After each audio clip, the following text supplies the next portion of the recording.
how you doing? Welcome to your monthly reading for July. We're going to be pulling 4 cards. Whoa, hi. Jumpy, jumpy. 1 card for each week of July, and then a 5th card for a theme of the month. Here's hoping it's better than the last 6 have been. That's another one. Week 4.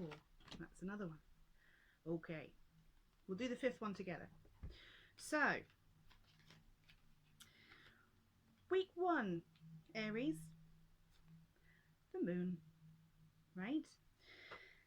It's going to be a funny one. So, first week in July, things just don't seem right, okay? So again and again, you'll be asked to tune into your intuition and go, is this what I think it is? 90% of the time, you're right all the time.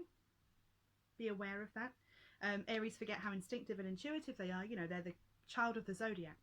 So you can totter around and you're like, I often compare Aries to that crow from back in the day, from old cartoons, that just kind of walks like this through a terrain, and like trees are falling and hell is raining down behind them and they never notice. They just carry on their little crow journey. Really similar vibe from this card for you the first week of July. Week 2, pay attention to your friends. They actually have good stuff to say for a change. They're leading you out of the drama a little bit. So I feel like in the last couple of weeks we've had every bit of astrology telling us to be, you know, more emotional, telling us to dive deep, telling us to have to look at old stuff that we thought we dealt with. And now it becomes, well, what do I do with all that? I've got all this stuff, I've processed it, it's here, I have to look at it, I've been looking at it. This is the kind of direction to move forward in, rather than the actual movement forward. So this is saying your friends, and the words of your friends, swords is words in tarot, the words of your friends moving you forward into the new chapter, saying things like, you're so good at this. You know, you're always such a good listener. You're always so this, that, and the other. And your solar plexus is like, yum, yum, yum. I'm going to internalize that information. And hopefully that will lead to pastures new.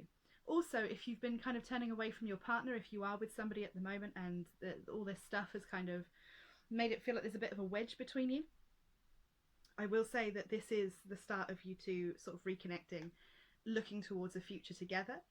Those conversations will start coming up this second week in July. Third week of July, if you've been overindulging, stop it. Temperance is there to say you need some more balance in your life. This card is actually making water flow the wrong way, so it's magic happening, right? It's making things go your way by acting in the most virtuous way possible. Now, every Aries ever should have rolled their eyes at once at that statement. But really, if you know that something is good for you, now's the time to just start introducing it. And we're talking baby steps here. All the astrology of the moment is go forward slowly. You can move, but not very much. Have you thought about looking in the past?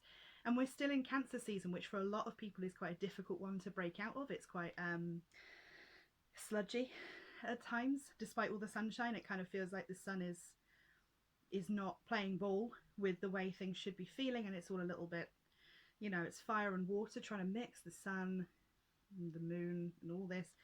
But Temperance says just try and stay as balanced as possible. And again, I will say that one toe in the water down there is like, you can look at the emotion, but you don't have to completely exist inside it, and you don't have to give into it every time it rises in you.